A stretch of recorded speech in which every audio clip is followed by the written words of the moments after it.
Sejumlah orang yang tergabung dalam Asosiasi Lawyer Muslim Indonesia atau ALMI melaporkan produser dalam film yang berjudul Vina Sebelum 7 Hari ke Bareskrim Polri. Menurut mereka, film ini menimbulkan kegaduhan dan narasi negatif terhadap penanganan proses pidana yang dilakukan polisi. Kenapa kami mengatakan ini membuat kegaduhan? Karena proses hukum sedang berjalan. Beda halnya yang disampaikan rekan saya terkait dengan kasus cyanida, itu sudah inkrah, maka dibikin sebuah cerita supaya tidak terjadi lagi hal-hal yang di kemudian hari.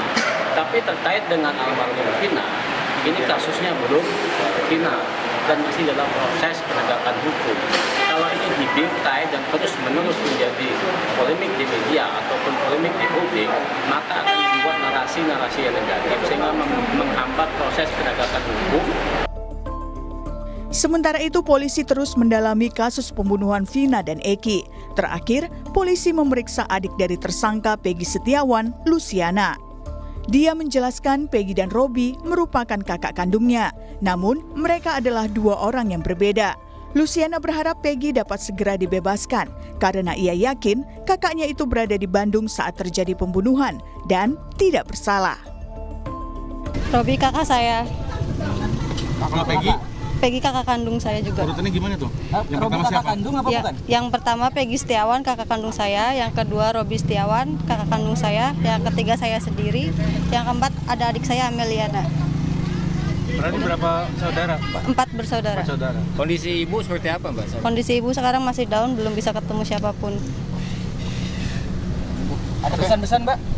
Ya semoga Peggy dibebaskan karena Peggy tidak bersalah sama sekali. Ini mencari keadilan hukum.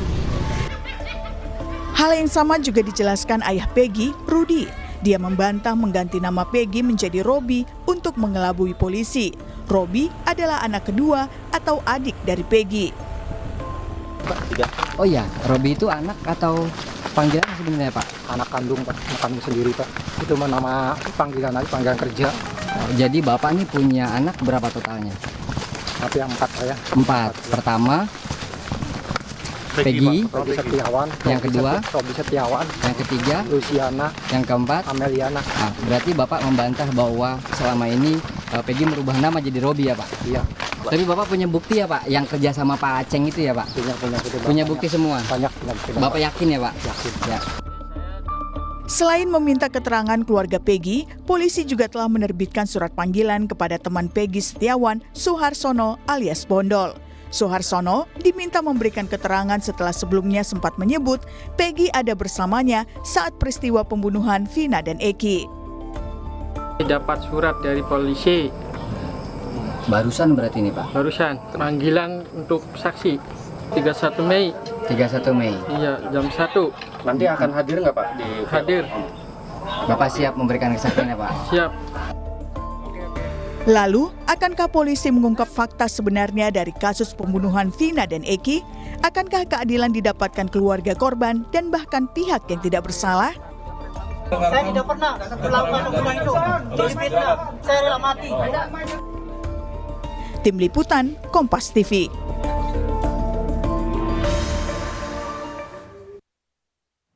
Penyelidikan kasus pembunuhan Vina dan Eki terus berlanjut. Kejaksaan Tinggi Jawa Barat telah menerima surat pemberitahuan dimulainya penyidikan atau SPDP untuk tersangka Peggy. Tidak hanya itu, polisi juga memeriksa keluarga Peggy Setiawan. Akan seperti apa kelanjutan dari kasus ini? Kita bahas bersama kuasa hukum Peggy Setiawan. Sudah ada Pak Yudhya Alamsyah, kemudian ada pakar hukum pidana dari Universitas Jenderal Sudirman melalui sambungan Zoom. Prof. Hipnu Nugroho, dan juga ada anggota Kompolnas Yusuf Warshim yang akan bergabung nanti kemudian. Saya ke kuasa hukum dari Peggy Setiawan dulu. Selamat pagi Pak Yudhya. Selamat pagi Mbak. Ya Pak Yudhya, ini kan kalau kita lihat ya, kemarin adik Peggy yang bernama Luciana ini kemudian diperiksa polisi selama 4 jam. Apa saja yang kemudian ditanyakan polisi, termasuk juga perihal nama Peggy dan juga Robi yang disebut oleh Luciana memang orang yang berbeda, adik kakak.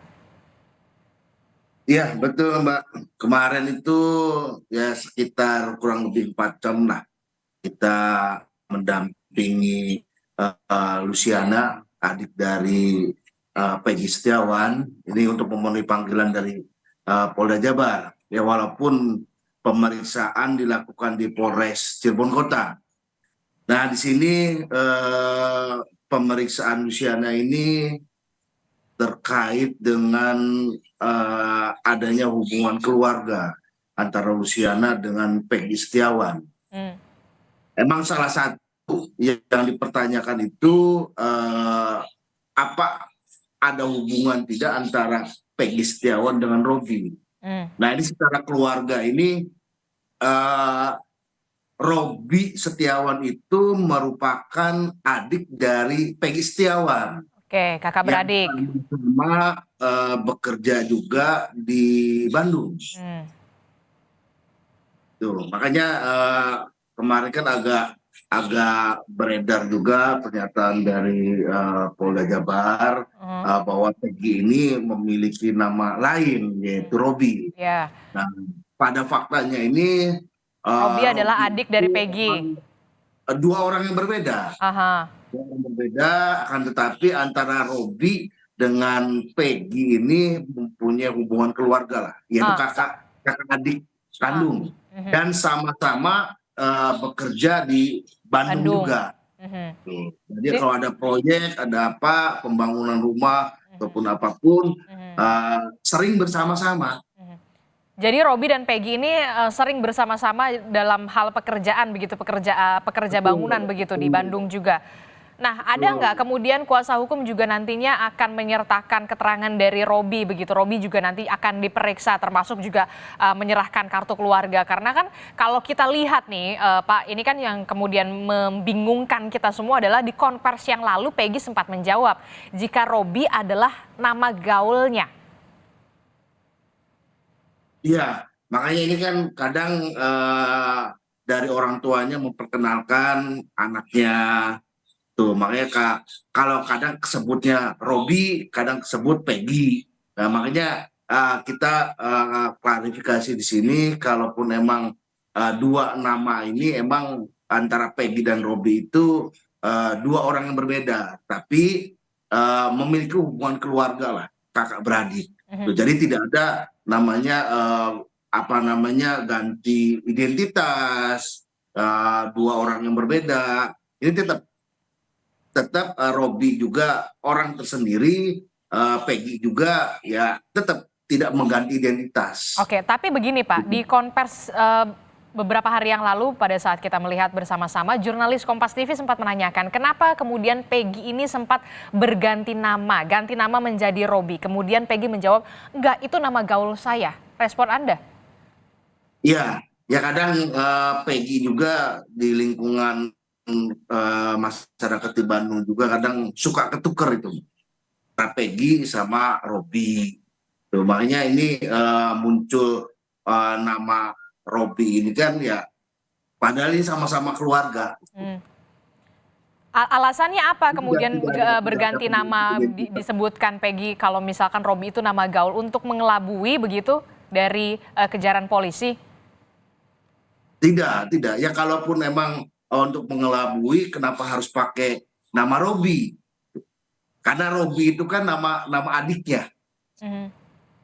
Jadi tidak ada untuk mengelabui ataupun mengganti identitas. Makanya kemarin dipertegas pada saat pemeriksaan Luciana juga bahwa ada salah satu poin pertanyaan itu yang dipertegas. Itu apakah pernah ganti nama, apakah ada alias, ada ganti identitas ya dengan nama Robi. Tapi keluarga siap untuk nanti jika polisi kemudian memanggil adik dari Peggy yang bernama Robi ini, termasuk juga menyertakan kartu keluarga misalkan untuk biar lebih valid begitu? Siap. Karena kemarin juga sudah disebut dari rangkaian keluarga, hubungan keluarga. Apabila nanti dari pihak kepolisian, dari pihak penyidik memanggil Robi Setiawan pun ya kami siap menghadirkannya. Oke. Saya ke Prof Hipnu. Prof Hipnu, bagaimana respon Anda ini soal mungkin bagi publik agak sedikit membingungkan begitu, termasuk juga saya, Robi, Peggy dan respon Anda seperti apa, Prof? Ya, gini Pak, memang ini kan perkara terlalu lama ya, 8 tahun ya. Oleh karena itu istilah-istilah nama, kemudian kekuatan ingatan, ya apalagi masih remaja pada waktu itu, bisa jadi seperti itu. Tapi dalam kita sebagai orang Indonesia, data kependudukan kan jelas. Nanti kita bisa lihat, Pak Lurahnya bagaimana bisa menjelaskan, Pak RT-nya bagaimana, kakaknya bagaimana. Betul. Ini kan tanda petik sudah dewasa. Jadi kalau terhadap PG, Robi, kemudian nama-nama lain, saya kira itu biar berkembang. Penyidik berdasarkan pada dokumen yang sah bahwa sebetulnya siapa saja PG, siapa Robi. Ini yang jelas. Oleh karena itu jangan sampai terkecoh. Kalau terkecoh tidak bisa, akan mensulit nanti. Ini yang menjadikan suatu problem tersendiri. Jadi dokumen-dokumen kependudukan, kemudian dokumen-dokumen penyidikan 8 tahun yang lalu, kemudian keterangan-keterangan terdakwa atau terpidana yang sudah diperiksa, itu saya kira memberikan suatu ingatan yang jelas ya kepada bahwa sebetulnya apakah ini R, apakah P, kan gitu. Apakah ini keliru, kan gitu. Itu yang saya kira kejelian dari penegak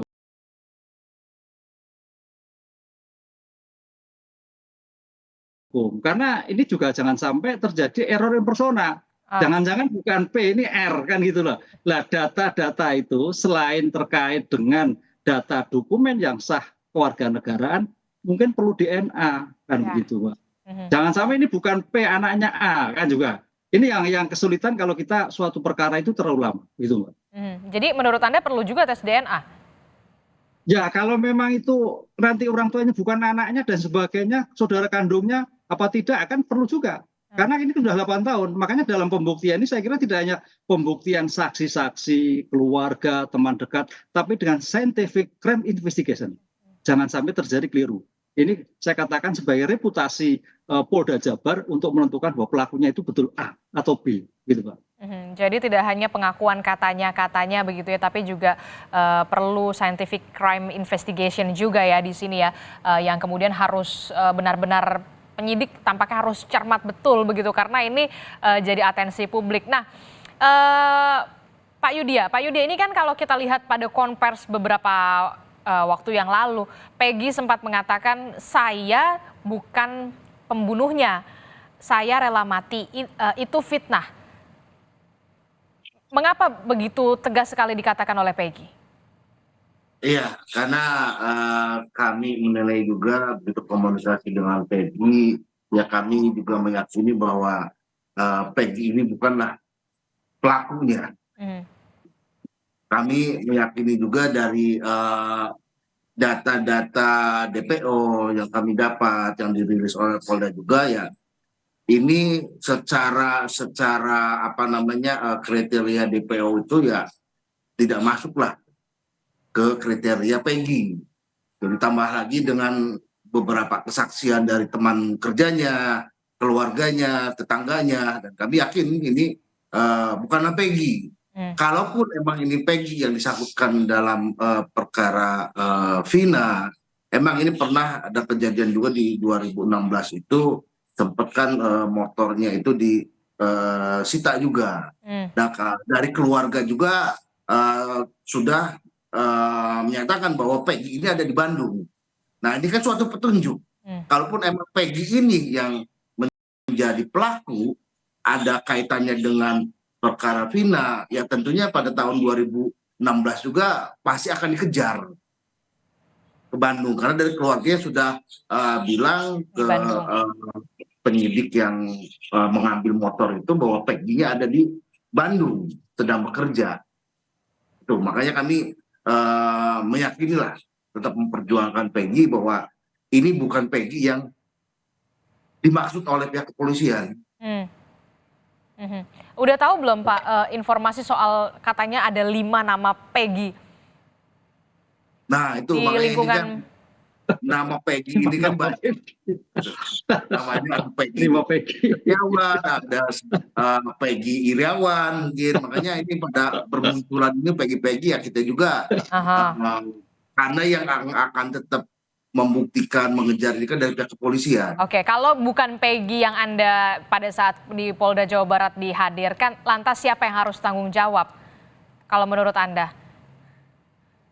Yang paling bertanggung jawab tetap dari pihak kepolisian karena Peggy ini kan diambil, ditangkap, ditahankan oleh pihak kepolisian. Makanya kita juga mempersiapkan langkah hukum lah. Nah oke, kan ada juga nama Suharsono alias Bondol yang kemudian dipanggil oleh polisi sebagai saksi ya kan, karena Suharsono ini menceritakan bahwa memang Suharsono ini mengaku bahwa Peggy bersama dirinya di Bandung pada saat malam kejadian. Ada buktinya? Iya, makanya dari Suharsono sendiri kan berani muncul mengungkap. Ini juga kita sedang mempersiapkan saksi-saksi lainnya.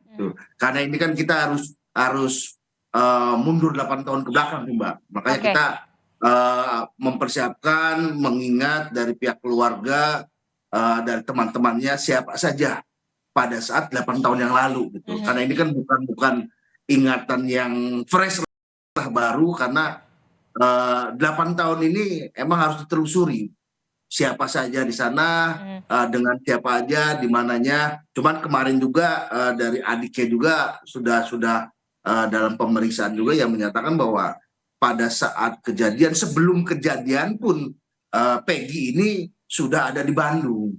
Tuh, ada pekerjaan di sana. Disertakan bukti selain keterangan Suharsono? Kita nanti ada rencananya, ini sedang didalami. Itu ada 2016 itu ada pernah catatan buku terkait pembagian upah bayaran. Jadi itu dari tahun berapa itu ada ketemu, dan nanti mungkin kita bisa diperkuat dengan itulah, karena itu ada pembagian, karena pembayarannya kan tiap minggu tuh untuk bangunan gitu. Makanya kita akan coba cross check. Itu bukti pembayaran begitu ya, yang kemudian menjadi Anda sertakan begitu, bisa disertakan juga dengan kesaksian dari Suharsono. Tapi begini, bukti percakapan begitu yang kemudian merujuk kepada Peggy ini memang betul ada di Bandung, ada tidak? Bukti percakapan WhatsApp misalkan, percakapan di media sosial atau di telepon seluler begitu? Nah, kalau kita flashback-nya ke belakang ini kan sangat lama sih ya, Mbak ya. Kalaupun WhatsApp ini mungkin tenggang waktu 8 tahun itu ya mungkin sudah pada kehapus. Makanya kita mencari pembuktian yang kira-kira mengarahkan pada tanggal tersebut, bulan tersebut. Ini posisi Peggy itu sudah ada di Bandung, tidak ada di Cirebon atau di TKP. Itu yang jadi poin kita. Makanya kita coba mengejar, mencari teman-teman Peggy yang pada saat itu bersama-sama di Bandung. Secara otentik, bukti chat atau apa, kita juga masih kalau dari WA apa kan agak sulit juga ya.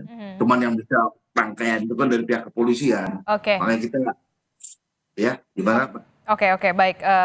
Saya ke Prof Hipnu. Prof Hipnu, ini kan kalau kita lihat kan Peggy ini sudah dicari selama 8 tahun lamanya, dan baru 2024 berhasil ditangkap begitu oleh pihak kepolisian. Nah, ada tidak potensi ada obstruction of justice di sini, pihak-pihak yang kemudian melakukan perintangan sampai akhirnya 8 tahun ini Peggy baru bisa ditangkap kemarin? Ya, ini Mbak, ini sesuatu yang menarik sekali Mbak. Menariknya pertama bahwa kalau ada dugaan DPO pasti berkaitan dengan obstruction of justice. Kalau terkait dengan obstruction of justice, biasanya orang tanda petik punya kemampuan. Karena obstruction of justice itu adalah menyembunyikan pending judicial proceeding. Menyembunyikan, menghilangkan, menutupi, menghalangi, dan sebagainya. Itu Mbak, itu konteksnya seperti itu. Sekarang pertanyaannya, kalau yang disampaikan Pak Ramadan tadi, Peggy sebagai tukang batu, misalkan gitu, sebagai rakyat biasa, mungkinkah ada yang melindungi? Nah, itu pertanyaan begitu. Kalau kita Mbak lihat kasus-kasus DPO yang lain, obstruction of justice itu punya kemampuan ekonomi, punya kemampuan finansial, punya kemampuan otoritas kekuatan. Gitu. Makanya dalam konteks obstruction of justice itu orang yang berkepentingan. Siapa berkepentingan terhadap subjek atau terhadap objek keluarga besar? Bagaimana terhadap subjek objek berarti punya kekuatan. Itu yang sekarang kami teliti sering terjadi seperti itu. Bukan karena subjek yang tidak punya kemampuan apa. Ini yang menarik bagi kami sebagai orang perguruan tinggi. Ini rakyat biasa, kuli kan gitu kan. Tadi dengan bang apa upahnya bulanan gitu kan. Lah, apakah mungkin?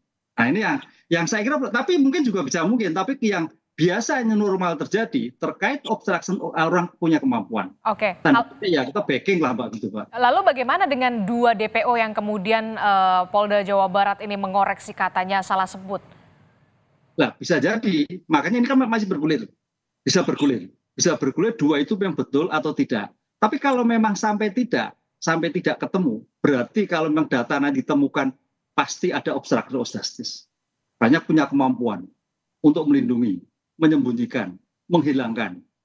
Konteksnya pending judicial proceeding. Coba Mbak lihat kasus-kasus yang kemarin kita lihat di KPK adalah penasihat hukumnya, ya kan kemampuan.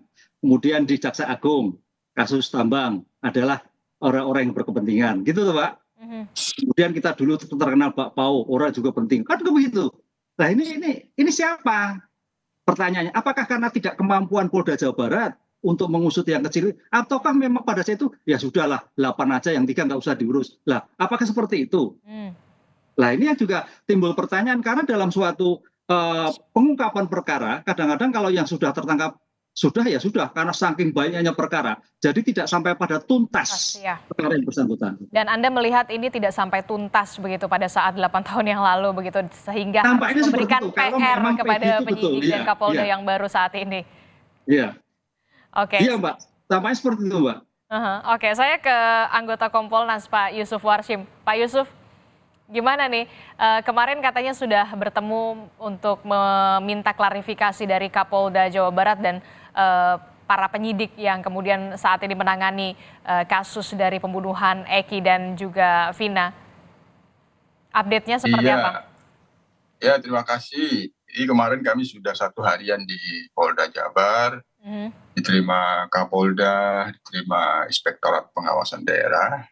Secara umum disampaikan kepada kami oleh Kapolda termasuk ya rilis soal DPO yang 2 itu tidak ada itu kemarin. Tentu dalam proses permintaan klarifikasi kami lebih banyak meminta dan mendalami kepada penyidik. Ya. Kami bertemu dengan Dirkrimum Polda Jabar, kami bertemu dengan penyidik yang saat ini Polda Jabar, tim penyidik saat ini. Baru kita juga bertemu dengan penyidik Polda Jabar yang lalu, 8 tahun yang lalu. Kita juga bertemu dengan penyidik Polresta Cirebon yang lalu. Ya. Jadi kami sudah dalami bagaimana SOP, siapa saja yang di-AP di dalam penyidikan, di Polresta Cirebon, hambatan-hambatan apa, itu kita sudah dalami terkait dengan penanganan di Polresta Cirebon. Termasuk mengapa dilimpahkan ke Polda Jabar, itu juga sudah kita dalami. Yang terkait dengan pelimpahan itu, kami meyakini karena alasan menghindari konflik kepentingan yang kebetulan ayah korban berada di Polresta Cirebon. Sehingga untuk itu dilimpahkanlah oleh Polresta, perintah Kapolres langsung untuk dilimpahkan ke penyidikannya Polda Jabar. Kami meyakini alasannya itu walaupun tentu ada alasan-alasan tertentu yang barangkali ada itu, tapi kami meyakini di situ menghindari konflik kepentingan.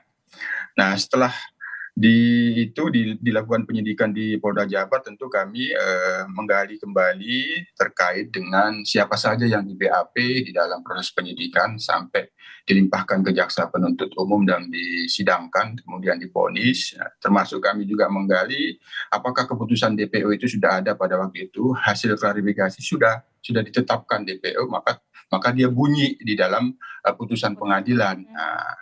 Bagaimana upaya pencarian DPO? Dari klarifikasi yang kami dapatkan, penyidik Polda Jabar melakukan pencarian.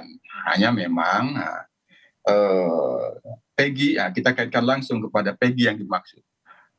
Penyidik Polda Jabar yang telah menangkap, tim penyidik saat ini yang telah menangkap, itu telah memiliki petunjuk-petunjuk bahwa Peggy yang selama ini dicari, ya Peggy yang ditangkap itu. rumah yang didatangi kemarin itu adalah rumah yang telah didatangi oleh penyidik Polresta Cirebon. Hanya sekali lagi, ini kan kasusnya bermula ada laporan kecelakaan yang itu sudah dikuburkan korban. Selangnya itu berapa cukup ya kalau dalam konteks kejadian waktunya tempusnya itu sudah cukup lama sehingga hitungan waktunya kami tidak bisa menyebutkan di sini karena ada proses penyidikan terhadap Peggy. Ini nanti mempengaruhi penyidikan. Waktu penyidik mendatangi rumah yang dimaksud pada saat ini, rumah yang didatangi kemarin saat ini, itu memang Peggy-nya sudah tidak ada. Jadi itu selangnya sudah lama. Selang penyidik mendatangi rumah itu sudah lama dari tanggal peristiwa 27 Agustus. Hanya tanggalnya tidak bisa kami sebutkan karena itu terkait dengan materi penyidikan terhadap Peggy pada saat ini. Jadi kami telah melihat bahwa paparan penyidik tim penyidik saat ini meyakini bahwa Peggy yang dicari selama ini ya Peggy yang telah ditangkap itu. Berdasarkan bukti-bukti yang sudah kami lihat sendiri. Tapi kemudian yang menjadi pertanyaan adalah mengapa baru sekarang begitu ya Peggy ini ditangkap setelah 8 tahun yang lalu. Kalau kata Pak Yudi Alamsyah kan sebenarnya pihak keluarga sudah mengatakan kepada penyidik kepolisian pada saat itu Peggy ini berada di Bandung. Jangan dijawab dulu Pak Yusuf Warsim, kita jeda dulu sejenak. Tetaplah bersama kami di Sapa Indonesia Pagi.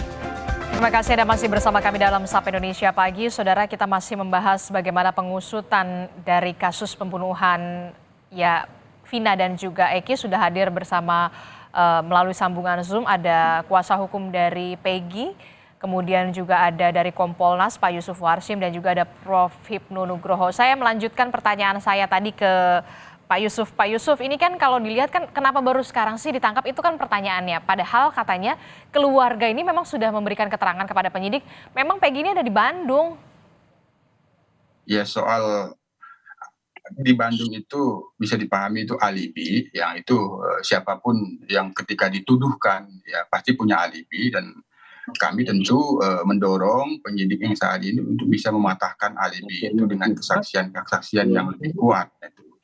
Nah, terkait dengan mengapa pencarian itu dilakukan hanya tidak optimal, itu saja, tidak maksimal. Mengapa tidak optimal? Pertama, petunjuk-petunjuk oleh penyidik sebelumnya itu tidak diyakini, tidak diyakini betul. Nah, yang kedua, fokus pencariannya kan karena juga penyidik ini juga ada tumpukan perkara lain, jadi terkadang-kadang terpotong dengan tumpukan perkara lain, ya keterbatasan sumber daya manusia juga kan, sehingga terpotong masa pencariannya kan, itu kan harus waktu dan fokusnya itu terpotong sehingga menjadi tidak maksimal. Jadi kami menyimpulkan ya pencarian pada waktu itu untuk mendapatkan petunjuk-petunjuk yang lebih kuat di mana keberadaan Peggy yang telah ditangkap pada saat ini itu tidak benar-benar kuat dan tidak diyakini betul. Nah, kemarin mengapa ditangkap? Kami harus akui memang karena sudah viral. Nah, jadi semua energi dikerahkan loh, sudah viral, sudah menjadi perhatian publik. Polri harus responsif. Menjadi masalah kalau Polri tidak responsif. Nah, itu menjadi masalah. Nah, itu menjadi masalah. Karena ini viral, ya seluruh energi perhatian ya dikerahkan secepat mungkin. Akhirnya dengan cepat dan bergerak cepat dikerahkan semua personil yang ada ya mendapatkan petunjuk baru, diyakini bahwa Peggy yang selama ini dicari ini orangnya. Jadi Anda mengatakan bahwa memang ya karena viral begitu ya kan? Ya harus diakui. Ya itu harus diakui karena viral, kemudian atensi publik begitu besar, begitu kasus ini kemudian mencuat lagi. Mungkin tadinya berkasnya ada di paling bawah begitu ya, terlupakan, baru dicek lagi, dibuka lagi begitu ya setelah 8 tahun, Pak Yusuf. Termasuk juga ada tadi saya menanyakan soal potensi obstruction of justice, kemudian tadi juga sudah dijawab oleh Prof. Hipnu, karena ini 8 tahun. Anda melihatnya adakah keterangan dari pihak kepolisian soal ini? Terkait dengan obstruction of justice, dugaan obstruction of justice itu kami lihat ada, karena itu juga ada dalam fakta persidangan di dalam pembuktian. Kami tidak bisa menyebutkan pihaknya karena ini juga terkait dengan penyidikan Peggy pada saat ini, tapi kami meminta agar ini diusut. Nah, ada rekayasa keterangan saksi yang itu menutupi proses peristiwa yang terjadi pada di TKP dan di area TKP itu ditutupi oleh rekayasa saksi itu. Nah, ini kami dorong agar ini diusut. Kami juga mengingatkan tentu dalam penyidikan ini siapapun pihak-pihak apabila mengalami, mendengar, dan melihat itu tidak memiliki rekayasa apapun termasuk di dalam keterangan memberikan alibi karena itu bisa berpotensi obstruction of justice. Nah ini kami dorong untuk diusut, tapi kami tidak bisa mendetailkan karena ini terkait dengan materi penyidikan yang sedang berlangsung terhadap Peggy pada saat ini. Oke, saya hargai itu Pak Yusuf. Tapi kemudian Prof. Ibnu mengatakan kalau ada obstruction of justice biasanya kan yang punya kuasa, yang punya kewenangan. Ya, yang punya kewenangan itu kan tidak selalu terkait dengan aparat. Nah, siapapun yang berwenang terhadap siapapun yang berkepentingan terhadap perkara itu, dia memiliki kewenangan untuk memperlancar atau tidak memperlancar, termasuk untuk menutup-nutupi fakta dan kejadian yang sebenarnya. Tapi tadi Anda menyebut karena memang sudah ada penjelasan dari kepolisian, memang kasus ini dilimpahkan ke Polda Jawa Barat karena untuk menghindari konflik kepentingan di Polresta. Kami menganalisis fakta-fakta itu dan kami meyakini betul ini pertimbangannya menghindari konflik kepentingan karena orang tua korban berada tugasnya di Polresta Cirebon yang pada saat itu tidak dipindahkan. Artinya barangkali Kapolresta saat itu agar lebih fair, lebih betul-betul objektif, penyidik yang menyidik adalah penyidik Polda Jabar. Itu yang kita yakini. Oke, Prof. Ibnu, respon Anda? Ya, saya kira itu wajar ya. Karena tadi konflik kepentingan, apalagi korban ada sebagai ayahnya, sehingga untuk menjaga objektivitas dalam suatu penanganan perkara itu ditarik. Itu biasa terjadi kan itu, karena penyidiknya adalah juga anggota kepolisian. Betul. Adalah bapaknya. Ini saya kira itu bisa diterima. Pelimpahan ini clear Pak Yusuf. Ini kan publik kan bertanya kenapa dari Polresta dibawa ke Polda? Ada apa? Nah, hari ini saya kira memberikan suatu pendapat kepada publik yang sangat kita apresiasi seperti itu. Ya, itu Mbak. Tapi yang kedua Mbak, ini Mbak, yang obstruction of justice itu memang betul memang ya ada kepentingan ya. Kepentingan itu dalam arti luas loh ya. Tidak hanya kekuatan, kepentingan perkara. Sekarang pertanyaannya, kepentingan perkara ini juga nanti kalau sampai 8 tahun, apakah bekerja sendiri? Apakah turut serta ada pihak yang melindungi? Gitu Mbak. Ini tuntasnya harus seperti itu nanti. Melebarnya ke sana. Kan itu 8 tahun loh. Suatu yang tidak singkat loh ya. Betul. Sampai menguak kembali gara-gara ada film No Viral Justice. Kan sekarang begitu. Sehingga nanti kalau sampai pada obstruction of justice, mungkin pesan saya, ini juga harus dilidik pada siapa saja orang yang berkepentingan itu berlindung. Kepada siapa saja itu yang memberikan keterangan kepada yang ada di dalam suatu lokus dan tempus delictinya seperti itu. Karena ini juga sebagai pembelajaran. Kami harap sebagai perguruan tinggi itu setiap tindakan punya dimensi pencegahan. Setiap tindakan pembelajaran bagi semua pembaruan penegakan hukum ke depan di Indonesia. Itu Mbak, menurut saya seperti itu. Oke, termasuk juga seberapa besar peluang ada obstruction of justice ini akan ada kasus tersendiri begitu terbuka. Anda melihat seperti itu Prof. Ibnu? Dan harus dituntaskan. Iya, karena ini kan tindak pidana pokoknya. Tindak pidana lainnya yaitu obstruction of justice. Dan itu sering terjadi dalam kasus-kasus yang biasanya kasus-kasus yang melibatkan tanda petik, kasus-kasus tentang kekayaan, kasus-kasus tentang kelas high. Tapi ini kan kecil Marcel gitu loh. Pertanyaannya sampai segitukah bahwa ini juga sampai obstruction of justice? Kepentingannya apa? Ini dilirik nanti. Adakah suatu kepentingan yang lebih besar? Nah, itu Mbak. Pak Yusuf ini kan juga yang kemudian menjadi sorotan adalah 2 DPO yang kemudian disebutkan oleh kepolisian pada saat keterangan resmi beberapa waktu yang lalu. 2 DPO ini dikoreksi begitu, salah sebut. Jadi ini gimana sebenarnya? Sudah ada klarifikasinya dari kepolisian? Ini sesuatu yang baru dan ini disadari betul oleh penyidik, terutama oleh Kapolda. Kapolda ini kan Pak Wiyagus, mantan penyidik KPK yang track recordnya di dalam penyidikan. Sering menyidik orang yang tidak pernah mengaku tapi bisa terungkap di dalam pembuktian. Itu kita akui itu Pak Wiyagus. Jadi mereka menyadari bahwa ini sesuatu yang baru.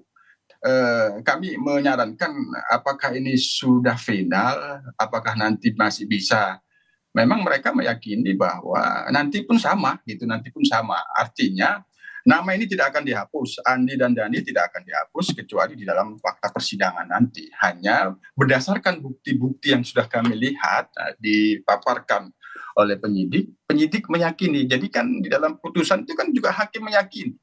Bukti-bukti yang dipaparkan itu kalau hakim tidak meyakini bersalah ya tidak bersalah gitu. Nah, penyidik meyakini berdasarkan bukti-bukti ini Andi dan Dani ini hanya sekedar nama. Apabila dicari fisiknya dipastikan tidak akan ada. Jadi ini ya, tapi kami bersaran untuk terus memperkuat pembuktian scientific crime investigation, memastikan keberadaan secara fisik ada orangnya Andi dan Dani atau tidak. Yang kedua, karena ini kami masih menganalisis secara komprehensif, akan kami rekomendasikan untuk finalnya kami tetap mencatat ini sementara, finalnya perlu juga dimintakan keterangan ahli. Itu. Keterangan ahli dalam hal ini juga perlu nggak sih sampai ada lie detector? Ya, kami juga mempertimbangkan, tapi kepada siapa lie detector tidak bisa kami sebut karena sedang proses penyidikan terhadap Peggy. Kami menyarankan juga digunakan lie detector. Oke, salah satunya itu ya, karena memang harus ada teknologi yang jangan sampai polisi harus lebih pintar dibandingkan dengan pelaku kriminal ya begitu ya. Rekomendasi apa lagi yang kemudian diberikan oleh Kompolnas setelah pertemuan kemarin, Pak Yusuf, selain juga menghadirkan ahli? Ya, kami tentu kaitannya dengan akuntabilitas dalam penanganan perkara, karena ada sesuatu dalam proses penyidikan itu yang sebelumnya kan kecelakaan dianggapnya, dilaporkannya, sehingga dengan cepat korban dikuburkan. Proses penguburan korban itu sebagian ya merusak barang bukti ya, merusak barang bukti, termasuk barang bukti sperma yang ada di tubuh korban itu memang dari segi waktunya secara saintifik sudah tidak mungkin bisa dilakukan tes DNA karena waktunya sudah dilewati. Jadi itu. Nah, ini tentu proses menyimpulkan laka lantas di Polsek yang bukan di wilayah Polresta Cirebon itu, yang kemudian dibuat laporan itu termasuk penangkapannya, kami menyarankan untuk dilakukan audit agar ada pertanggungjawaban, ada akuntabilitas bahwa proses awalnya ini memang benar-benar sesuai dengan SOP yang berlaku di dalam penyidikan tindak pidana, termasuk bagaimana menyimpulkan laka lantas di Polsek itu. Memang betul harus ada audit dari hulunya, jangan sampai tetap harus ada pertanggungjawaban sampai 8 tahun ini berlalu dan baru mencuat sekarang, begitu ya Pak Yusuf ya. Terakhir saya ke Pak Yudia. Pak Yudia, ini informasinya kan Peggy ini akan mengajukan pra-peradilan, update-nya seperti apa, dan saat ini hari ini siapa lagi yang akan diperiksa dari pihak Peggy dan juga keluarga Peggy? Ya, sampai hari ini kita belum menerima panggilan ke pihak keluarga lain lah. Sampai hari ini belum ada pemeriksaan ataupun panggilan dari pihak penyidik. Baru kemarin saja dari adiknya, Luciana. Termasuk nanti kalau Robi dipanggil juga berarti siap ya? Siap. Kami akan hadirkan lah, kalaupun memang itu diperlukan. Untuk pengajuan pra-peradilan gimana nih, Pak Yudia? Gimana, Mak? Pra-peradilan. Oh, pra-peradilan, iya. Pra-peradilan juga, ya kita juga kan tidak mau asal-asalan, karena ini permasalahan yang sangat viral,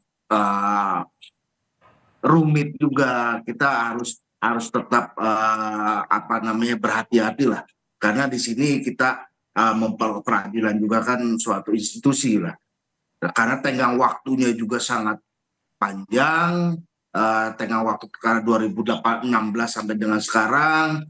Makanya ini tadi berbicara syarat kepentingan, ya kami menilainya syarat kepentingan, apalagi ini dalam putusan pengadilan saja kan sudah disebutkan 3 DPO. Nah, sekarang kepentingannya siapa ini? Sampai dengan DPO 3 ini menjadi 1.